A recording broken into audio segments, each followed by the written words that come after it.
Selamat pagi teman-teman. Sebelum kita masuk dalam sharing, mari kita berdoa dulu yuk. Selamat pagi Bapa, selamat pagi Tuhan Yesus Kristus, dan selamat pagi Roh Kudus. Tuhan, terima kasih Tuhan atas kesempatan hari ini kami dapat mendengarkan firman-Mu lagi Tuhan. Tuhan, kami sambut firman-Mu, berbicaralah. Amin. Oke, sekarang Koko mau sharing tentang endless love, yaitu cinta yang gak berujung gitu. Cuman mau kasih tahu kalau Tuhan Yesus itu sayang banget sama kalian. Tuhan Yesus sayang banget sama Koko, Tuhan Yesus sayang banget sama kalian yang di rumah. Nah, sebelum Koko jelasin tentang sharing Koko, kita mau buka satu ayat dulu yuk. Di Yesaya 49 ayat yang ke-15. Yesaya 49 ayat yang ke-15. Kita baca sama-sama ya. Dapatkah seorang perempuan melupakan bayinya, sehingga ia tidak menyayangi anak dari kandungannya? Sekalipun ia melupakannya, aku tidak akan melupakan engkau. Kita ulangin sama-sama ya.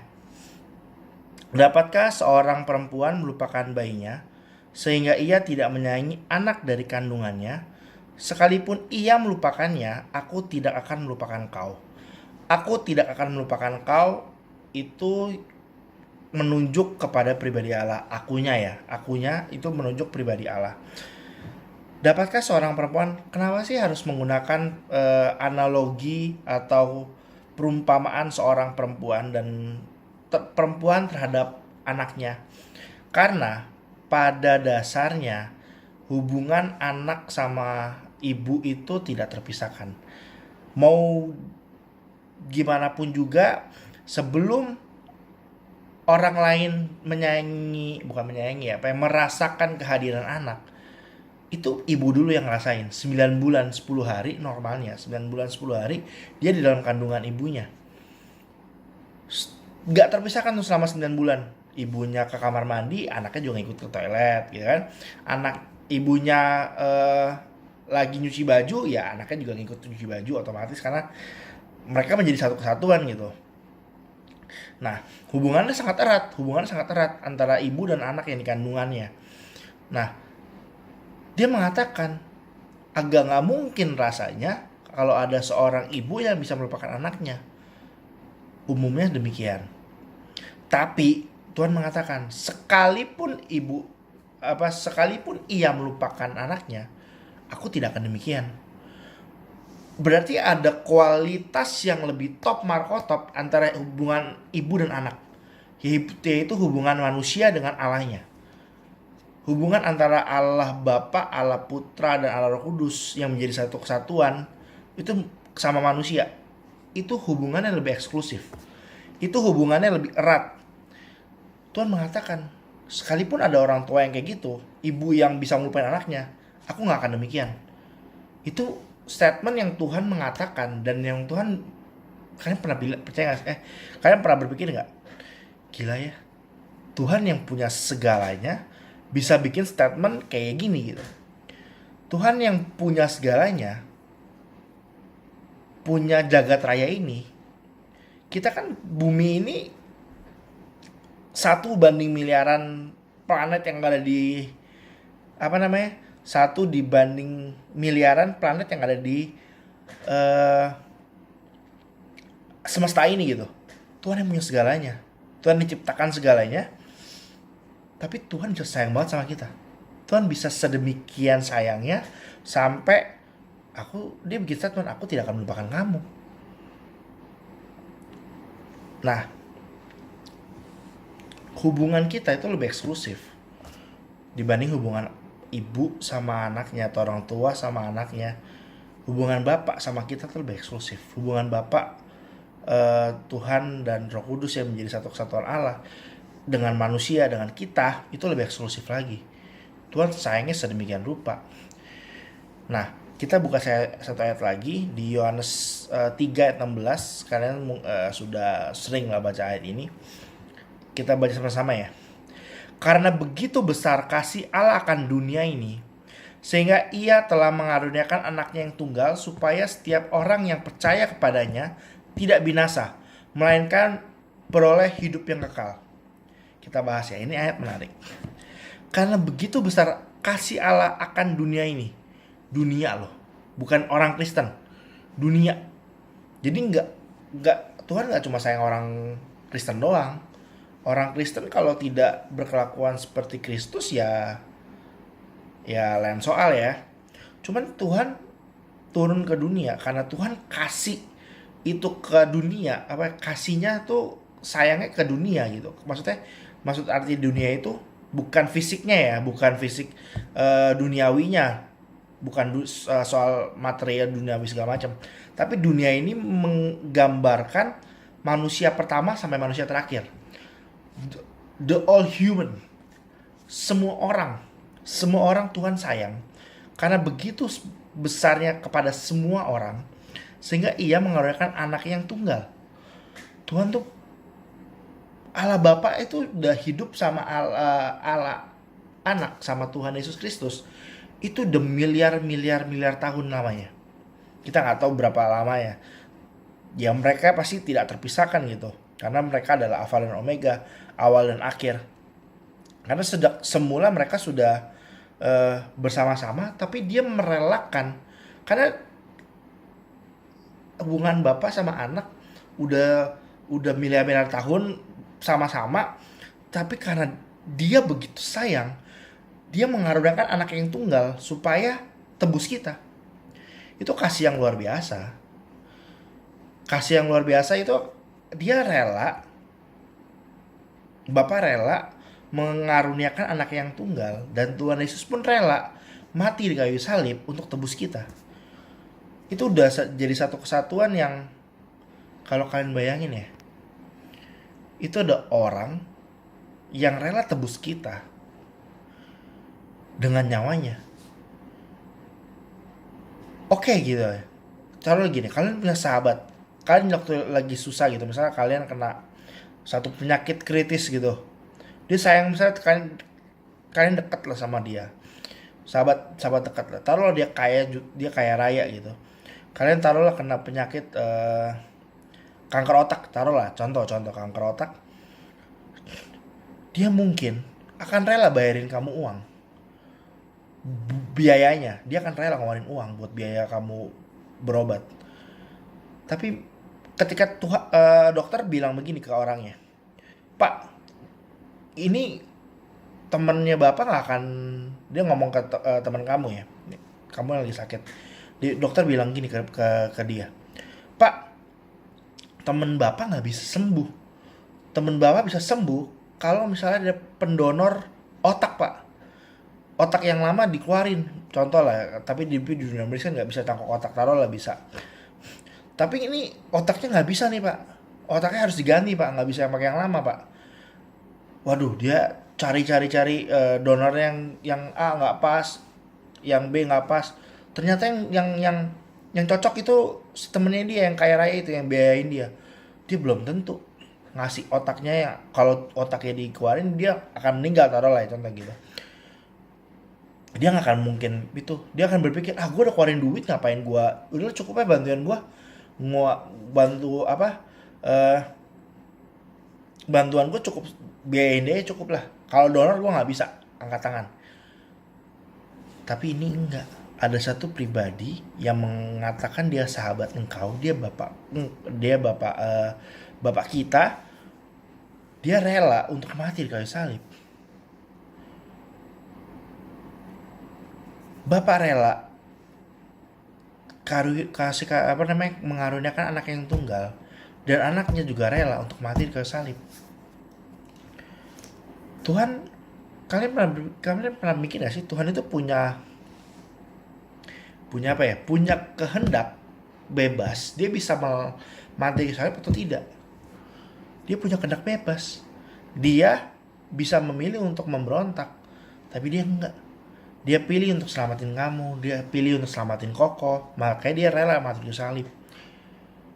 Waktu Tuhan Yesus ditangkap ya di Taman Getsemani, Tuhan mengatakan, kenapa kamu bawa tongkat? Emang kamu kira aku maling? Pasti Tuhan ngomong kayak gitu mungkin agak kesel. Nggak mungkin Tuhan ngomongnya, kan di Alkitab kan nggak ada intonasi, cuma kira-kira kan katanya demikian. Tapi ya nggak mungkin dalam keadaan Tuhan lagi doa, terus ada banyak tentara-tentara Romawi yang datang bawa pentungan, bawa pedang, bawa obor dan sebagainya, kayak mau gerbek gitu kan. Nggak mungkin Tuhan ngomongnya, "Hei kamu, kenapa? Kamu kira aku maling?" Kan nggak mungkin gitu. Pasti Tuhan ngomong, "Kamu kira aku maling?" Ada ya, pasti ada emosional yang main di sana. Tuhan mengatakan demikian. eh Kamu kira aku nggak bisa turun meminta kepada Bapakku untuk menurunkan malaikat untuk selamatin aku? Tuhan berarti punya chance, punya apa ya, punya kesempatan kalau dia bisa berdoa kayak gitu. Tapi ketika dia doa untuk menurunkan malaikatnya, untuk selamatin dia, untuk nggak dibawa ke apa namanya, eh, mati di salib, ya kita binasa, nggak ada lagi pengadilan.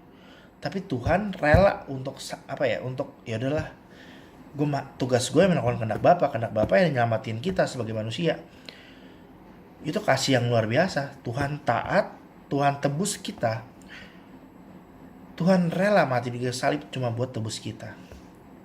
Tebus kita yang siapa sih? Kita yang cuman anak sekolahan, entah kita yang cuman anak yang suka ngebandel sama orang tua, buat kita yang masih suka nonton bokep, buat kita nih yang masih suka ngomong jorok, buat kita seorang manusia yang masih suka marah-marah nggak jelas, suka ngambek gak jelas sama orang tua, sama koko, sama cici, sama adek, ngambek gak jelas. Buat kita yang nggak ada harganya, itu raja, segala raja mati kayu salib buat orang yang kayak kita. Tuhan mati di salib bukan buat raja Romawi, bukan buat raja Israel dan sebagainya, bukan buat raja bangsa ini, bangsa Mesir, bangsa apalah, bangsa apa, enggak. Tuhan mati bukan buat tebus raja-raja yang punya harta bla bla bla gitu. Tuhan mati di salib cuma buat tebus kita. Kita yang masih suka nonton bokep, kita yang masih suka ngelawan orang tua, kita yang masih suka nggak sering baca Alkitab. Padahal baca Alkitab cuma semudah ngeluarin handphone terus baca Alkitab. Cuma buat kita. Kalian coba bayangin deh. Tuhan yang rela tebus kita loh yang nggak ada apa-apanya. Rela tebus, dia rela tebus. Oh ya, aku tebus biar kamu bisa ke surga. Karena Tuhan mengatakan di mana aku ada, aku juga pengen kamu ada. Itu kata Tuhan. Tuhan mengatakan kepada murid-muridnya, di mana aku ada, aku juga pengen kamu ada di situ. It's mean kalau aku ada di sorga, kamu juga harus ada di sorga. Kamu nggak boleh ada di neraka. Tuhan ngomong kayak gitu. Dan bodohnya kita, bodohnya manusia, lebih pilih yang mainan yang remeh-temeh, mainan kita yang gadget lah, kita lebih mikirin gadget lah, kita lebih mikirin ngomong jorok lah, kita nggak bisa kuasain nafsu lah, nonton bokep lah, kita lebih pilih itu ketimbang raja segala raja yang udah tebus kita. Itu kayak contoh nih, ada presiden, ini contoh ya biar kalian bisa tangkap ininya, poinnya. Ada presiden yang mau temenan sama kita, cuma kita bilang enggak deh, enggak, gue nggak bisa, gue lebih asik temenan sama Hansip. Bodoh nggak? Itu kita bodoh. Kita lebih pilih mainan kita yang remeh-temeh, yang kita pentingin saat ini, entah game lah, Mobile Legend lah, PUBG lah, pacar kita lah dan sebagainya, dibanding Tuhan kita. Tuhan tuh udah sayang banget sama kita. Sayangnya tuh sampai ke ubun-ubun. Bahkan dia rela tuker nyawanya dia demi kita. Tuhan mati di kayu salib buat tebus kita. Kalau nggak, kita nggak ada pengadilan lagi. Orang sesuci apapun, sebaik apapun, nggak ada yang bisa dilakuin, ya cuman ujung-ujungnya masuk ke dalam api neraka, udah gitu doang. Karena nggak ada penghakiman. Karena dari penebusan jadi ada penghakiman. Ada kesempatan buat masuk surga. Tuhan tuh sayang banget sama kita. Sekarang kitanya sayang nggak sama Tuhan? Kalau kalian, gue sayang kok, Gue sayang kok sama Tuhan, gue baca kitab tiap hari. Gue baca kitab tiap hari. Cuman gue masih ngomong jorok. Itu gimana tuh kok? Oke, tangkap dulu ya. Ini gue kasih poinnya gini. Cinta sama Tuhan itu harus 100%. 99,99 cinta Tuhan itu gak cinta Tuhan. Hah, gimana kok? Cinta sama Tuhan tuh harus 100%. Nggak boleh 99,99%. Kalau 99,9% berarti nggak cinta Tuhan. Contohnya gini deh gampangnya. Ada virus corona nih. Iya dong, virus corona nih. Saat ada virus corona, ada hand sanitizer yang bunuh kuman cuma 99,9%. Lu apa namanya? Lu gosok-gosok tangan lu pakai hand sanitizer itu, ada kemungkinan nggak virus ini masih ada? Ada kemungkinan dong. Sama halnya kayak gitu. Ketika kalian nggak cinta Tuhan 100%, berarti ada kemungkinan kalian nggak cinta Tuhan. Karena kalau kalian cinta Tuhan, kalian harus 100%. Kayak corona nih, nggak ada corona. Oh ya, cuci tangan yang bersih sampai 100% nggak ada corona. Berarti yang tangan lu nggak ada corona gitu. Sama dengan halnya dengan Tuhan. You harus cinta Tuhan 100%. Karena Tuhan cinta kalian 100%. Tuhan gak 99,99% cinta lu ya. Tuhan cinta lu 100%. Tahu dari mana? Lu lihat aja, Tuhan serahin semuanya. Ampe nyawa-nyawanya. Tuhan yang raja di atas segala raja turun nih. Dia yang pimpin malaikat-malaikat itu tuh yang kalau di kerajaan sorga. Dia kan jadi rajanya di dalam kerajaan sorga. Dia turun ke dunia. Turun ke dunia bukan cuma deklarasi, gue selamatin manusia ya bla bla bla bla. Udah terus naik. Enggak. Dia turun jadi manusia. Semuanya disamakan jadi manusia. Mungkin juga Tuhan kalau lagi lari nih naik tangga ke lantai 20 gitu naik tangga, dia pasti ngos-ngosan karena sama manusia. Terus dia mati di kayu salib, tebus kita, itu yang paling hina loh. Dibunuh yang paling hina pada zaman itu. Disalib buat tebus kita. Sebelum disalib disiksa dulu lagi, digebukin dulu di mahkota duri dan sebagainya. Penderitaan Tuhan tuh luar biasa. Itu cuma buat tebus kita doang loh. Makanya Tuhan itu sayang sama kita 100%. Makanya kita juga harus sayang sama dia 100%. Makanya di Matius 22 dikatakan, kasihlah Tuhan Allahmu dengan segenap hatimu, dengan segenap jiwamu, dengan segenap akal budimu. Segenap loh. Bukan ya udahlah 99% atau separuh, sebagian. Enggak, segenap. Seluruhnya. Segenap itu berarti kalau punya 10 ya kasih 10. Lu punya 20 kasih 20. Lu punya 30 kasih 30. Bukan lu punya 20 lu kasih 15. Enggak. Biarpun 5 buat kita ya, kita lebih dikit gitu porsinya. Cuman enggak, segenap itu lu punya 20, lu kasih Tuhan 20. Lu punya 30, lu kasih Tuhan 30. Makanya Tuhan pernah mengatakan gitu. Kalau kalian pernah baca Alkitab, di Alkitab itu pernah dikisahkan orang kaya ngasih persembahan banyak. Tapi ada janda miskin yang cuma ngasih 1 koin. Tuhan bilang apa ke murid-muridnya? Dia nanya, mana yang lebih besar ngasihnya? Pasti orang kaya itu ngasih lebih banyak.